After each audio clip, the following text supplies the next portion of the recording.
That's for losers, man. I don't get involved in that stuff. But Angel Rashad Milligan rolling out. That's a good question. Brandon, you want one quick question? We can't ask Rashad question. Hey, Rashad.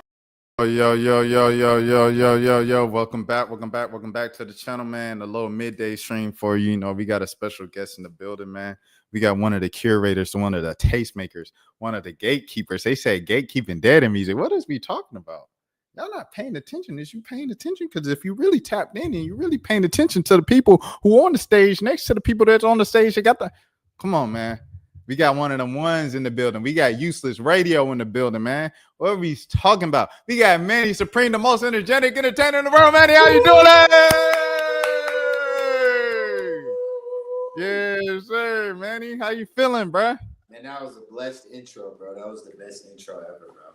No, Cap, stop lying. You had because you had the I did the whole story on the DJ. That one I can't top that. So Sure. so I'll take number two. I'll take number two. I ain't gonna lie. I'll take number two. That was good, though. I appreciate you having me, bro. How are you, bro? Man, I'm cooling, man. You know, new beginnings, everything like that, as we were speaking about a little bit before the interview. But it's always good to connect back home, have my roots touched and plant it back on the scene out there, man. You out there in the culture, you know, the center of culture, man. Roots to the ground. Okay. Yes, sir. So first of all, man, congratulations on the release of the album, bro. For Useless and stuff like that. Thank you. You know, man, just how was it kind of like putting together the entire project? Man, it was dope, man. Shout out to the team, you know, my boy Jordan, Swampfoot.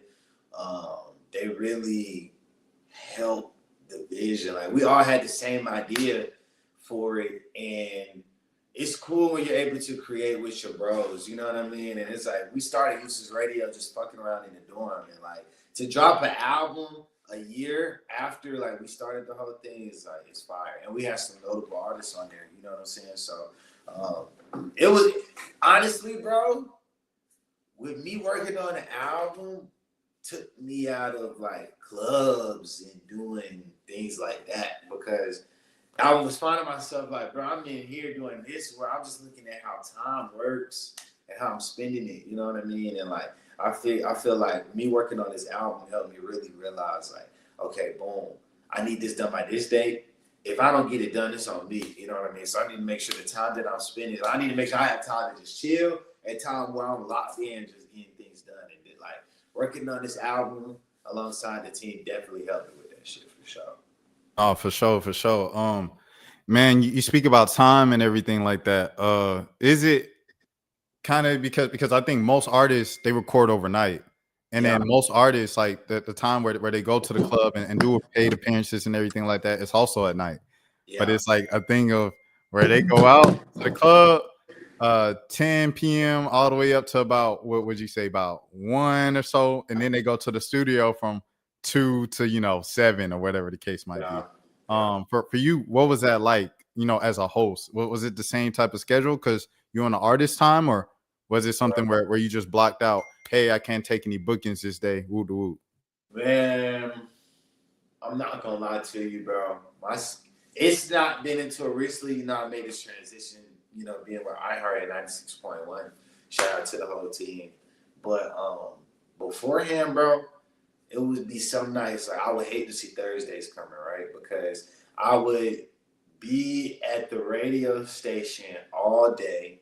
You know what I mean? That's just me being there, like, networking. What we doing? Like, we here. Like, if I need somewhere to edit, like, I'm doing it here. Y'all got the best Wi-Fi. You know what I mean? It's just being around. But then after that, I actually have to work my shift. Then I'll have to go host. Then I have to be back there at 5:30. You know what I'm saying? I'm not leaving the club until after 3. So it's like, it was getting to a point where I'm like, man, what the hell? And just going back to the point of, the album, that's why it's really like our baby, because it helped us realize how much you can do with allotting time the right way. You feel me? No, for sure. And, congratulations, like you say, the transition to iHeart and things of that sort. Thank you. Man. And you got an earlier time slot, like Exactly. Manny was dang near midnight Manny in Atlanta. You know what I'm saying? Like, man, I was like, man, I want to support my boy, but he go on 12 to 2. I'm like, man, I ain't trying to log into Hot 1079 and pull it up on my laptop while I'm asleep. You know what I mean? Exactly. Like, but you was playing them hits though. You was playing them hits. You was the first one to play Pink Dreads on the radio, man. You feel me? You know what I'm saying? So you was definitely playing them. Do you feel like you had, obviously I feel like there's pros and cons to everything, but do you think one of the pros to being a midnight radio host was being able to play a little more what you wanted to play? Yeah, man. Like I get a kick out of bucking the jack sometimes, especially when I know it's gonna work. You know what I mean? Like my biggest thing in radio is like, why are we playing stuff that everybody already knows? Yes, that's cool to play that. The radio's supposed to be a music discovery point as well. Like we're not making it cool or you paying people for trash records. No, let's actually play stuff that's lit. Let's actually curate a space with a Anicia, a Caribou, a Lil Tony, Homicide Gang, excuse me. You know what I mean? Like, let's actually curate something with the artist instead of just trying to take their money, try to get a plaque off some shit, So one thing that's gonna set me apart is like, I'm gonna take a chance on the music that I personally listen to. You feel me? No, for sure. And so salute to all the artists you got up here. Obviously, Walking Talking ATM, that was the single. How did you feel when the single, like, obviously, okay, so you pick the single, okay, we're gonna go Walking Talking ATM. Then you make the video for it, and the video is obviously like stupid, right? And I say that like in the comment, like, yo, this video is crazy, like, yeah. But then Underground, shout out to Sethy P. He grabs it, puts it on Twitter, and it Shout out goes to bro. stupid. Like What was just your reaction like when what I'm saying, when the video went viral, everything like that? First single, first video, and it goes viral. Man, it was like we knew. Shout out to the team though. Like one thing I had to get better with is just checking social media. Like I'm on it, but I'm not on it. Like I'm not on it interacting with people. I'm on it looking up topics for what I'm gonna talk about on the radio, and I'm getting off that shit. You see what I'm saying? Yeah, like FaZe posted you, and I was like, yo. I tagged you. I was like, "Yo, FaZe, I don't know if you saw." That shit like crazy, you say, like especially Twitter, you do not be on anymore, bro. Like you are a TikTok, Instagram dude for sure. And so I'm like, because what going to your point of what you were saying, what I feel like is dope with what you're doing, I'm trying to build up my TikTok right now because I'm like, that's how it's just I'm putting all this work into a vlog. It's getting 15 views, but I'm just doing some bullshit for 15. No, bro. No, I'm telling you, bro. views. I'm telling you, bro. The useless vlogs, bro. The amount of attention and everything you put it because you tweet about this one time too. Because I don't be on Instagram. I haven't been on Instagram in over a year. But you tweet about this in the middle of the night one night, and I saw it. You was like, "But it's got to be Fado." And then it's like when you watch your vlogs, you can see like the effort and attention to detail that you put in it. In the simplistic titles, it's like, okay, it don't go for SEO. So what I'm saying is, bro, don't like it get 15 views. It's quality TV, bro. It's Adult Swim level stuff. So it's like, okay, if it's Adult Swim level stuff, when you have Sethy P grab it and post it on Underground Chants and Walking Talking ATM get 1 million views on Twitter, okay, people gonna go to the page because they're gonna be, where's the link to this video? They go to the page and now they see, okay, they see the in the booth with Veda, in the booth with Lil Skirt, in the booth with, you know what I'm saying? Like it's gonna be a domino effect. It's gonna hit eventually, bro. Thank you, bro. So what I'm saying is, don't be discouraged by the numbers on YouTube and be like, I'm gonna just go with TikTok and TikTok trends because it's easier to get up on there. Like, nah, bro, keep making the quality Adult Swim level stuff on YouTube and then worry about the rest later, for real, because people gonna eventually, you know what I'm saying? They can't ignore quality forever. That's what I'm saying, bro. And we trying to get better with just getting shit out faster, you know what I mean? So like, nah, that's real, bro. I'm definitely glad you said. Even with your whole point of what you were saying earlier, because I've been trying, people like, yo, stream at the radio, but it's like, you know what? I'm just gonna pick it up. You know what I mean? And it's like, I just want to make sure when we are doing it though, it's a purpose, it's a deeper cause to it. You know what I mean? I feel it, but it's also like the game, bro. Like if the internet, if YouTube, if everybody reward the people who spam posts, that's just what it is. So it's like at some point, You know what I'm saying? I battle with this. I think every content creator battles with this. Yeah. Quality and quantity. Because it's like you see people that don't post none, you know what I'm saying? It ain't talking about none, but they post all the time and their numbers is 10 times. And then you start seeing, like, I'll say this, right? For our generation. Or no, this ain't my generation. This might be your generation, a little younger.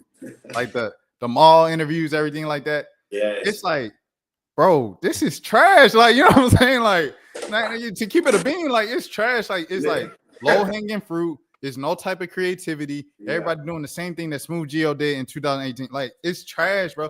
But it's like a couple months later, them same boys that was doing them light skins or dark skin, thick or slim, skinny, them boys riding in all types of, you know what I'm saying? I'm like, bro, this man got a mansion and a high rise and Buckhead off of this, bro.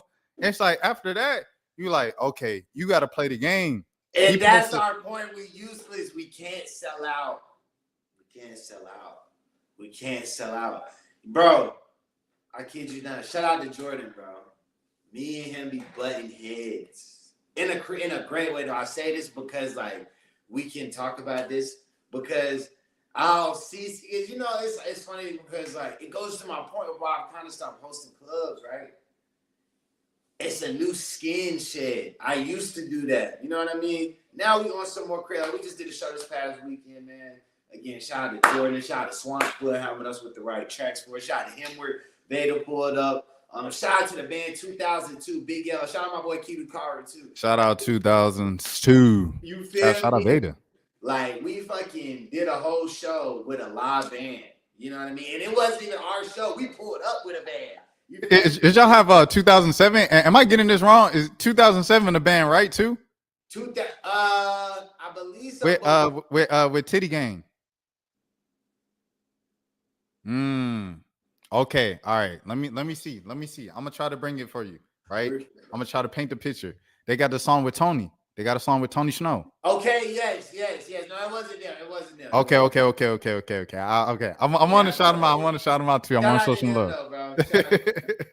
Shout out Big Yellow though. They performed with us. It was cool because gearing up. We're literally right now. Whiteboards drawn all over. Like, we trying to get this show together for June 20th.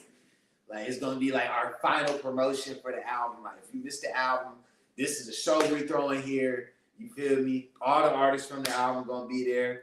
They're gonna have their own individual sets, and then, like, you feel me? We trying to get like some more headliners to come with us too. So pretty big pools, man. When you talk about CEO Trail, you know, obviously always shout out Tony Snow, and we shouted out Veda as well. But Baby Kia, 10K Duncan, shout out 10K, shout out Hemward. Hemward just had that placement on the Key album. Salute to him for sure. And then, you know, who's with the RIP Mike Jack. Yeah, you know that's one of my favorites on the album. We talked about that. He's actually about to drop a crazy song, RIP Bankroll. That's one of my favorite new artists, bro. He's crazy. For sure.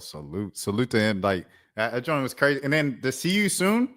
Okay, so tell me the story behind See You Soon, because it reminds me of like a Flower Boy, like the outro on Flower Boy with the dun dun dun dun dun dun. Like, it just reminded me of that. So what's the story behind that? Who produced it? Everything Bruh, like that. This is my favorite interview, bro. I don't really get interviewed often, bro. But when I do it with you, bro, I just be like, fine.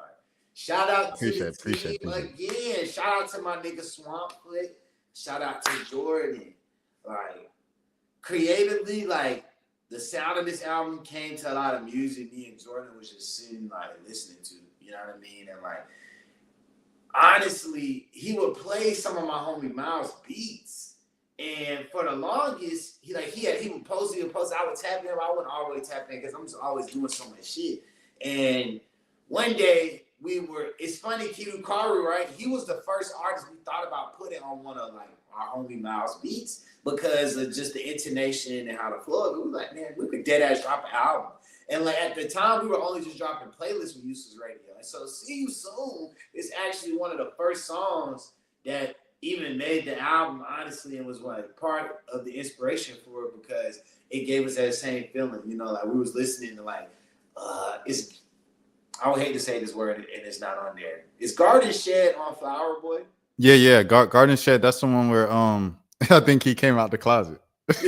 And like those songs, like, but just like honestly, you see, I didn't even know he was saying that. I'm just listening to the music. You get what I'm saying? But like, that's the Yeah, vibe. yeah. You get what I'm saying? And I was just like, okay, cool. But we dead ass, honestly, like, really wanted to just show that we could put together a great piece of art with artists who we fucked with, you know, and it could all flow. And I feel like we got that across. So I feel very happy about that. And that song is very dear to us because also another little side piece. That was supposed to be an outro either DJ Drama or Holiday was gonna talk on, but we could, their vocals couldn't clear the time because we wanted to drop on the 3rd. Like we weren't gonna have no time, so I really just leaked some whole other shit. But I don't care because if you tap in, Exclusive, hey man, usual radio exclusive, man. you feel me? But I will say though, yeah, go ahead. we got a lot more music on the way, like soon, very soon, very, very, very soon. Like what's it? It's April. It's April, right? Yeah, it's in April. May is next week. Yeah, I'm talking about like hella soon, hella soon, and just fire placements. I wanted to say that because it's like obviously I think I seen clips of you in the studio with Anicia Cara, you know, some really big names, and then you played some Anicia Cara. I think it was when they remixed Swag Surf or they rapped over the Swag Surf Flip. Excuse me, it got tongue tied. Yeah. And it's like, okay. And then you said the thing about drama, you couldn't get it cleared in time. You know, just this being your first album and stuff like that. What did you learn about kind of like the business side of things? Like, okay, I got to get this cleared. I got to run this through their team, everything like that. You know what's crazy? I've been, a lot of people don't notice, but I'm an A&R too for a company called Black Noise. I keep that on the low because I mean, because then people gonna be like, oh, she got the Mannies out. Oh, now all of a sudden Manny's standing next to. Niggas don't think I'm an industry plant, bro, because I'm really cooking right now, but I'm really trying to understand the music and everything. Like, I'm dead ass, like, in front of you, it's like, I've been making beats, bro. Like, I know how to record people now. Yeah, I'm trying to really learn music. Like, and so, with me going on this. Oh, wait, question. I'm gonna cut you off in the middle of that. Yeah. If I had to guess the direction, or if there was any like kind of visiting that realm, are we looking at maybe in the future potentially Plaque Max type for Atlanta? Because that's a scene that Atlanta don't really have. I mean, shout out Chris Next Door. Chris Next Door does a lot of that where, you know, he do that with T-Pain and he did it with Tony and stuff like that. But it's like Atlanta don't really have a Plaque Boy Max to that type of level, engineering, make the beats. And then, you know, kind of, he not really an artist, you know, but he's known as the music guy for the underground streaming world. Like exactly. So, no, literally. And shout out Max, that was part of my inspiration. And he streamed him learning it. And it took him no time, and like me just being in the studio with folks, I'm like, I'm just sitting here, like I want to be a part of the music, like, you know, because I know how to read music. I've been advanced since second, third grade, you feel me? So like I know music, and it's like with me hosting and with me being on the radio, I know the BPM people like, I know the type of context of music people like, I know like what records go where, I know what records sound better on rhythmic radio than urban radio. Now that I'm doing pop, now it's like, okay, boom, like, how can I get into this space? Like, how can I drop some music that's not even on the urban stations? Like, that's like mentally what I've been on with the music and like where I'm trying to take the next sound. Because like we already dropped the hip hop album, and I feel like with us doing this next body of work, you know, it's gonna make people appreciate our last album more. Because it's like you're not getting none of that no more. We're useless when it comes to music, but it's gonna be turned up. Like no cap, it's gonna be. Like, we just got this live guitars, bro. We've been working on some demo. Like, it's crazy. Like, the music, bro, like, when we drop this next, like, album, because we dropping the EP, then we dropping the album. Fuck it. We dropping the EP and then we dropping the album. So, okay. So, they used to didn't make me nervous. But I'm not even gonna lie to you. I'm gonna keep it a bean because I am team free care on this side and things of that sort. Like when Yachty dropped, let's start.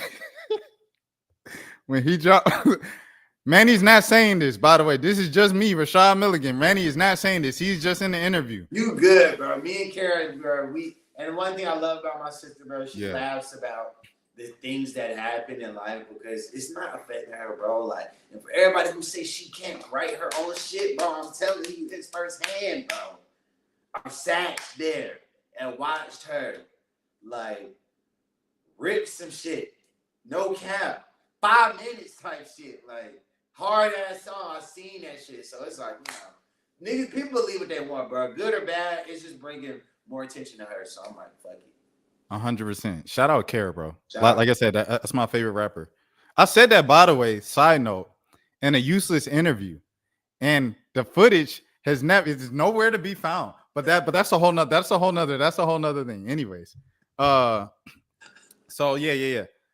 The thing about alternative, like people who come from the world of hip hop, black people in particular, when they make alternative, a lot of times it's going extremely well. And then Yachty dropped Let's Start Here. And I love the song, the single. I wanna be where you drive me crazy. Yeah. I love that song. I'm not gonna lie to you. I saw him perform that live at the Tyler show. Yeah. So I mean, I love that song. However, the album, I felt like a lot of people was like gassing it because it was a rapper taking a chance and going alternative. I feel like you can applaud someone for trying something different and also be like, all right, it's cool. You didn't fuck with it? No, I'm Bro, not gonna hold you. That's crazy. No, like because it's like you got to think, bro. Like Igor, like when Gambino did "Awaken My Love," I was like, oh my goodness. Like when Gambino did "Awaken My Love," it sounded like a funk artist doing a funk album. It didn't sound like a rapper doing a funk album. When Tyler did Igor, it didn't sound like a rapper doing an R&B album. It just sounded like an R&B album. So it's like my expectations is up there. My expectations is 808s and Heartbreak when a rapper step out and do something like that. So when Yachty did that, I was just like, I feel like he did though, like especially on that song, like hold on, I had to give specific reference because I actually fucked that album. Yeah. That's kind of like the same opinion, like, but see, I fucked with Yachty when he did the fucking Teenage Emotions album. Yeah. See, that was another one that I was just like, all right, it's a hitter. Maybe I just don't like that side of Yachty. It just might be my truth. What is that song? Yeah, Lady in Yellow. What the fuck? Fucking, bro, come on. All you had to say, like a star. It's crazy. Okay, boom. And I love Yachty, bro. I mean, I love Yachty music. Bro, Black Seminole, The Ride, Run Out of Time, Pretty, bro. The Zone, Drive Me Crazy.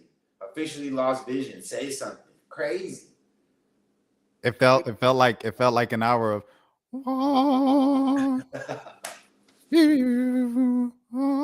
I was like, I'm good off it, bro. I fucked I'm with not it, gonna bro. lie to you. Shout out Big Lil. Shout out Lil Bo. Shout out Bolt for sure. Like I love Bolt's music, even though you know what I'm saying, like the riff, I was like, oh, it kind of rubbed me the wrong way about the perception of him and everything like that.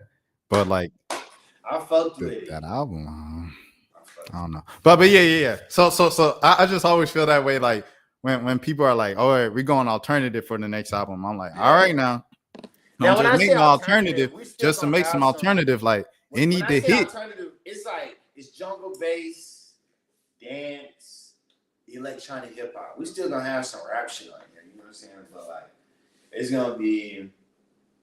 I'm excited. No, for sure. Okay, salute. Dang, where I want to go with this? Where do I want to go with this now? Oh yeah. So Lil Skirt, man. Lil Skirt, your artist. I wanted to ask you about this too. So I'll take a quick detour. Veda, you mentioned how you grew up in band and you can read music, right? Mm-hmm. Veda also came from band. And I asked her about it, and she says, I always get asked about this in interviews, and I feel like it has no effect on my actual music career. And I'm like, how does being in band, not having you started off as a producer, you make beats, you DJ like transitions, like, and making beats it goes back to you learning like it's just there's just is what it is. Yeah. So for you, seeing it up close and personal and being around Veda and stuff like that, where do you see like her musical inclination and everything, like just her overall feel for music? Where do you see that with her? Bro, you can definitely see it in the verse part that we drop. Like, she be having it on her mind already. I like when artists already know what they want to talk about. You know what I'm saying? And they're not like forcing it. And you can like even when you see it in the verse part, like she's sitting there with the producer because she's like, I typically record myself, which I think is fire when the artist really knows the skill like that. When they know exactly how they want to sound, like, you feel me? But I think she's dope. And the last project she just dropped was fire too. Her visuals been crazy too. A lot of people that they have the discussion about people not singing the way they used to, like, or not being able to because they don't throw their kids in church no more to be in the children's choir, choirs of teenager, things of that sort. And I feel like it's the same thing with band and like production. It's like, I feel like a lot of the most unique producers are people who come from band. Like it's like Beta is like innovative. I'm sure Tyler the Creator was probably in band. I really liked what Tony doing on the side note, because it's like he's just doing his own thing. Like all his beats be sounding like some 2005 like Jeezy, but I love it. Like stay in your own lane. Don't try to keep up and make some like don't try to do that. Make what you want to make. Tony got that shit. Shout out Tony Snow, bro. But yeah. Like I just feel like that's the case. So what do you think is the importance of kids continuing to be in the musical education space and everything like that? I think it's super important. It's funny you say that because this year for my day in the city, I'm actually trying to look to do like a ballot of bands and like proceeds going to help the winner of the the competition, whether that's for uniforms, paying for competitions, like because I know that it should be expensive. And traveling, I feel like traveling for music is important, especially being young and traveling. Like I was blessed to travel in like clubs I was in, like Decca and shit like that. I feel like if I would have traveled for band more, I probably would have did it in college, honestly.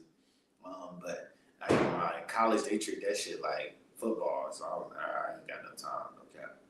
Yeah. I auditioned for Morehouse's band coming out of high school, and they offered me $7,000 grant because it was so late in the summer. Mm-hmm. And $7,000 sounds like, oh yeah, take that chunk of money, bro. Morehouse is $50,000, like. Like, that's not even a fourth of the tuition. Like, I'm like, man, let me go ahead. I went on, started off at Valdosta State, transferred up to Georgia State, went back in the city, network, everything like that. Now here I am. Lil Skirt. Shout out Georgia State. Shout out Georgia State. As always, go Panthers. Lil Skirt, bro. I want to ask you about him, your artist and stuff like that. How's the journey been along, kind of assigning the artist, developing him, getting him out in front of the people? And really, I guess, platforming him because he's already. I want to say this. He already popping on social media, just like in terms of like what I'm saying, being seen, but his music and his artistry, everything like that. Yeah, for sure. I mean, he already had it when I signed him. You know what I mean? He had a following. He knew what he wanted. I really just came and added to it. You feel me? Like that was my main thing. Like I can never work with an artist that doesn't know where they want to go or like where they don't. Like, what do you want out of your career? Like, say if I did get you $1 million right now, like, what would you do with it? You feel me? So, and I think as a growing artist, you always figure that out as you go. And I think the dope thing about the people that we work with, shout out to Black Noise, Ken, Charlie, Stretch, is really in-house. It's close up, personal. Funds are never an issue. Creative direction is never an issue. Getting places never an issue. I feel like that's so important to being able to make the best music. And promote it the best way as possible. I think it was dope, traveling to go to SoundCloud and doing On the Radar twice. And building those relationships, with the artists, the Audio Mac, and, putting together different shows and doing different things with other creators is super dope.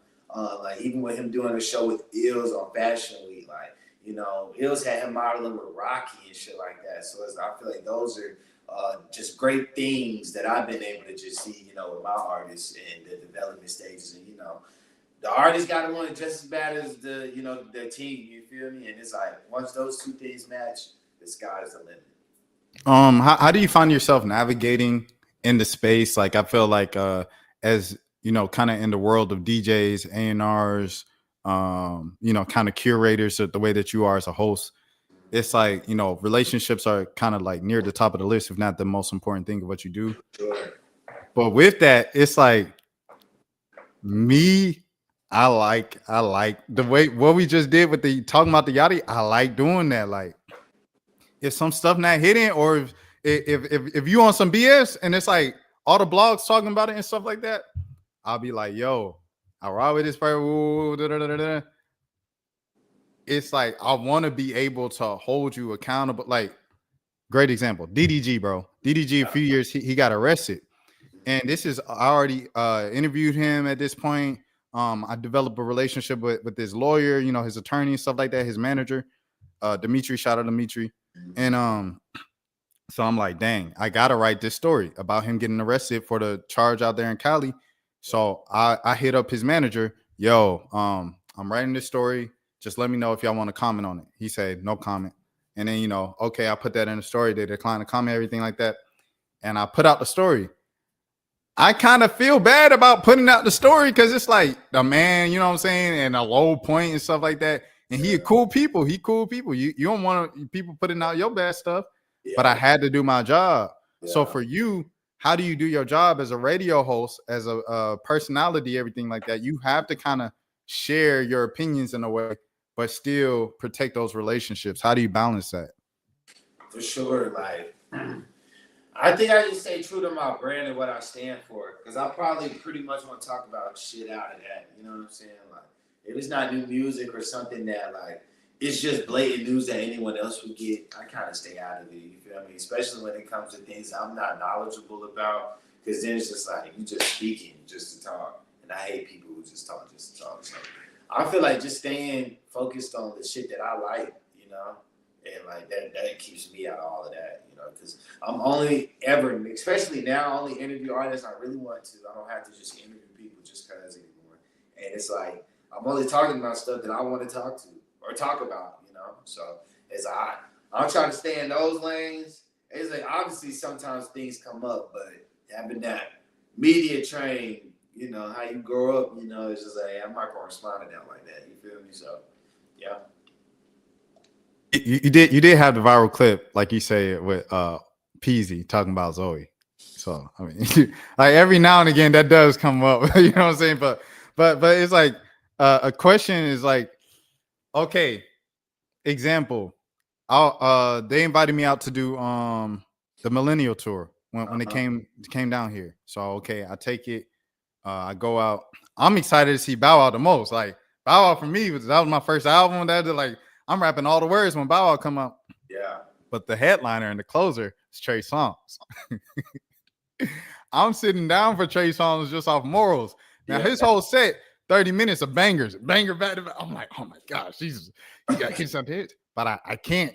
My morals, like I can't, you know what I'm saying? I gotta stand up for black women. So for something like that, you know what I'm saying? Like, how do you navigate in the space? Because where do you draw the line of like, okay, my morals, I can't, you know, you affiliated with this publicly, I can't go. Like, where do you draw that line as someone who you kind of have to be cool with majority, if not everybody, for real, in the industry? That's a good question. Again, I just feel like who you surround yourself with, like bullshit not gonna come to you unless you on bullshit. You know what I'm saying? So it's like, say that again. Say that again. Like, bro, bullshit not gonna come to you unless you on bullshit. Dead ass. So it's like, I dead ass just obviously.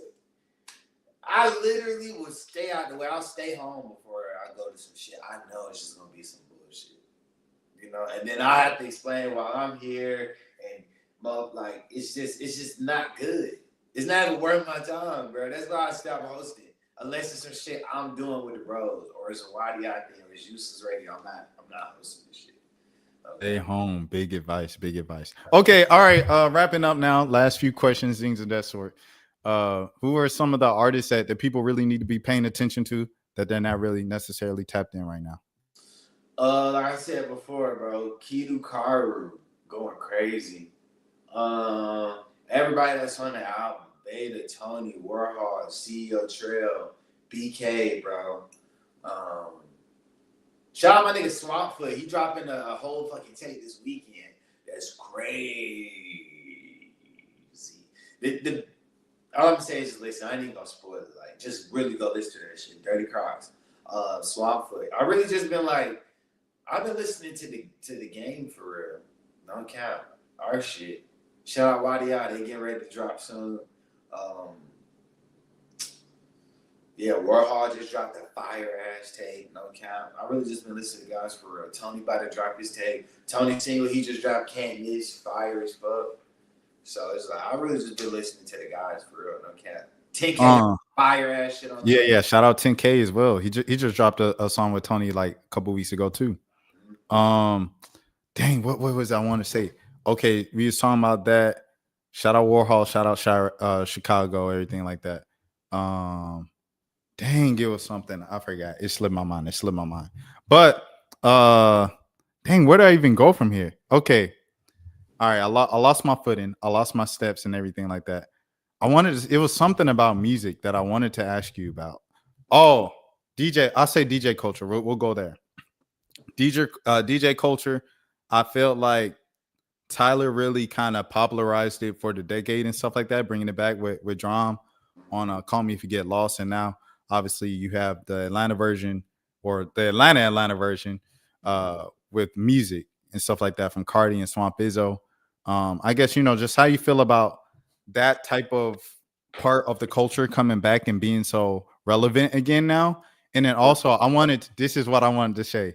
I wanted to shout out you guys for like the little interludes and little skits and voiceovers, because as someone, like I said, who watches the YouTube channel, they all came from the YouTube blogs. And so I love that. It's like little details like that when I catch, I'm like, I love this. This is so good.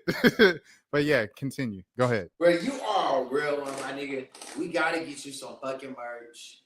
And that's what it's about, bro. You literally just said it. And it's like the really intricate details. Like, do you pay attention? Like, are you paying attention?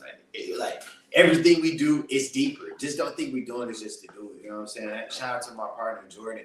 Like, we were just talking about this even with the show. Like, okay, yeah, we throw the show in, like, we don't have the biggest budget for it, but we know some cool ass artists. I work at a whole radio station. Like, it's gotta be a way we can make some shit shake. You see what I'm saying? So it's like making sure anything you do that's just at the end. Like, you know what I'm saying? Like, us doing this convo, we gonna have many more convos. Shit, we might have you talk on the interlude. You see what I'm saying? Like, it's a lot of shit that can even come out of this. You know what I'm saying? So it's just like everything that you do, making sure it's like a deeper cause to it. You know what I'm saying? So, yeah. How does it feel to see your people go up? Kara, Nicia, Tony. How's it feel to see them in particular go crazy up? In real time, like, mind you, I met Kara and Anicia. Who did I meet first? I definitely met Anicia first, but I met them like 2 months before they like blew up crazy for real. And when I tell you they were the same people from the first day I met them to the end, it's just always been automatic good energy. And that's why I just love like people who are genuine good people who win. Like, I love that shit. And like, they just, man, I love them with all my heart, bro, because they always support the shit I do. And like Anicia, bro, I would kill somebody with my bare hairs for her. No cap. Like, I'll say that on TV. I'll say anywhere, because like, she's just the realest, most down to earth, like, best friend. She a girl nigga, bro. Like, I don't know how to put it. Like, she's the coolest nigga. Like, she's one of the coolest niggas I know, bro. And she's just real. She stand up for her folks. Anytime we in a room that like there's some big people there, or like, for example, like when she sold out SOBs in New York with Cash Cobain, all these people we meet for the first time, she's like, yo, these my folks, like, and they like, man, like, just really showing love and like putting us in the room, like, even with her label, like, when they come in town, she's like, yep, y'all come, like, talk to them, like, that, like, have us talking to them about things that we can do to help push the music. Like, it's just a real family with her, bro. So, like, shout out to Diddy, shout out to Kara, bro. And Nicia, she go for everybody regardless of follower count, bro. Facts. Like, she go for everybody. Like, she'll repost somebody who freestyles over her song or whatever that got like 2 likes. Like, she'll be like, period, poo, and then repost it, and she'll turn them up, bro. Like, I love Anisi, dog. We actually talked about you. I don't know if I sent you that clip, but No, you my gotta last send interview. it. Yeah, you said I didn't send it. Nah, you gotta send it to me. Okay, yeah.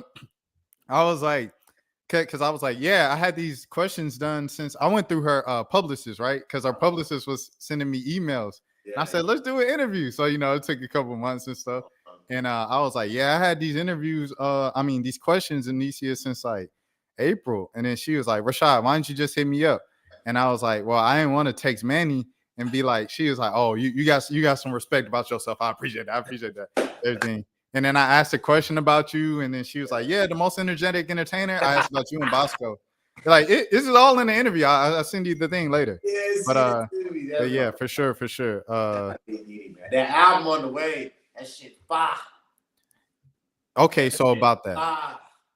I'm thinking Grady Baby, I felt like was announced like a month ago. The single come out about 3 weeks ago. Do you have a timeline for us? I actually can't say anything. Okay. Well, I appreciate you at least being honest about it. Just know though, it's gonna be worth the fucking wait. And it's gonna last. People be dropping music and it don't last. But like, she did her shit.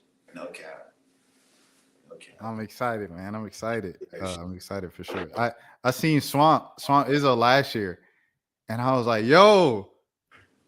And then he said, and as time went on, I realized that just meant he had no clue when he was going to drop it either.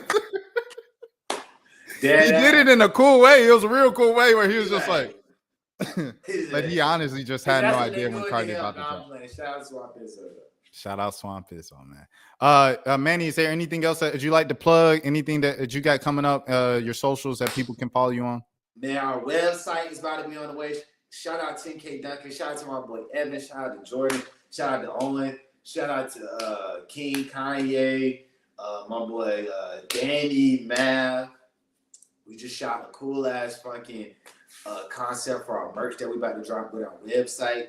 That we're about to drop. We got a whole Users Radio website that's finna drop. So we got some cool ass rollout that's finna come for that shit. So y'all be on the lookout for that. This EP, bro.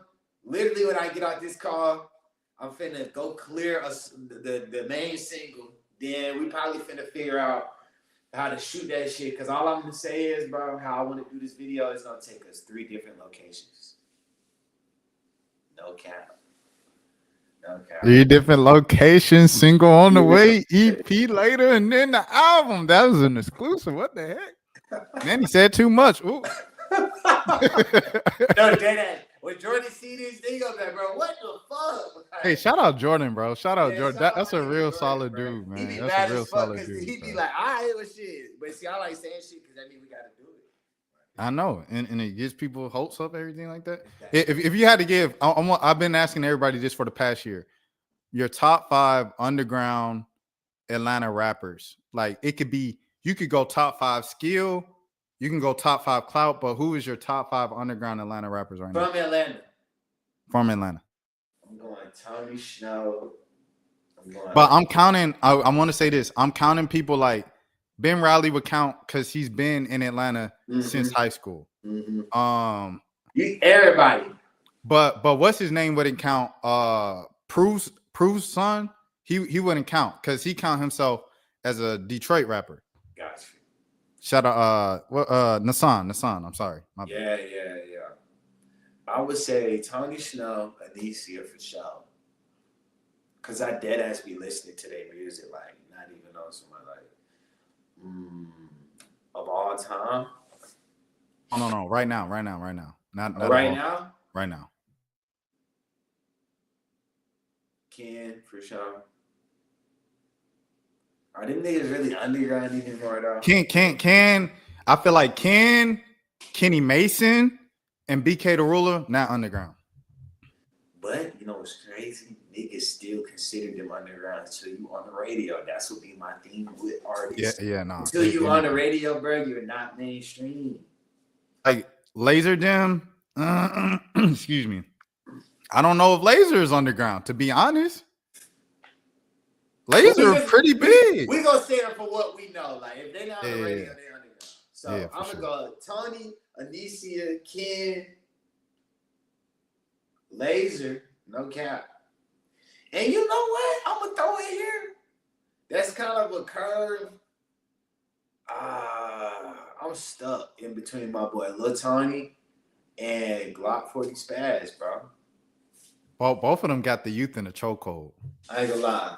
I'm gonna give it to my boy Tony though. Shout out T Key. I'll give it to my boy Tony though. That nigga hard. His new tape crazy. Hey, shout out Lil Tony for sure. Shout out Lil Tony official. Facts. Hey man, Manny, we appreciate the time so much. Thank you for stopping by, showing some Bro, love. you Bro. just inspired the fuck out of me. I hope you know, like, today's gonna be my most productive day yet because of you, bro. So thank Hey you. man, that's what it's all about, bro. You just That's what, if we not talking to each other, bro, and like da da da, because you saying some stuff where I'm like, okay, all right, nah. When I watch Useless Radio, bro, it's not only entertaining and stuff like that, it's inspiring, bro, because it's like you among the same streets and the same events, but it's like it's always to me, okay, how can you get a different angle? Like to anybody coming up in media, it's all about what's the different, like what are you doing that's different from everybody else? Everybody in the room shooting the same event. How are you going to shoot it to where I'm like, dang, like this look like a movie. This don't look like a concert. Like, you know what I'm saying? Like I seen Manny. Last time I seen Manny was December at the Tony Show and Center Stage. Yeah. This man was hosting on stage, walked through the crowd, politic with it. Yo, what's up? Then he had his people Useless running around interviewing everybody and stuff like that, getting content. In the middle of the show, he go down in the crowd and he jumping around with the Useless and to get the vlog for Useless. And then he doing 3 jobs at once. And I'm just watching. I'm peeping. So it's like, Manny, when I tell you, bro, like you might be younger, but like I really get some stuff from you and I'll be inspired. I'll be like, okay, man, we got to turn the creativity. How can we make this more creative? Woo. Bro, trust me. It's a lane for everybody and it's room for everybody to eat and stuff like that. And talks like these is important for everybody, bro. But you inspire me just as much. Like, you don't even understand. Like, you just breaking that stream shit down to me like that, bro. Like, we here. No cap. Man, you know what I'm saying? But yeah, for sure. But yeah, as always, I'm Rashad Milligan. This is Manny Supreme. Y'all make sure y'all follow, support my boy, Useless Radio. Get the merch when it's out. All those good things. And until next time, man. Yes, sir. We are. That's for losers, man. I don't get involved in that stuff, but. Angel Rashad Milligan rolling out. Good question. Brandon, We one quick can't question. ask Rashad a question. Hey, Rashad.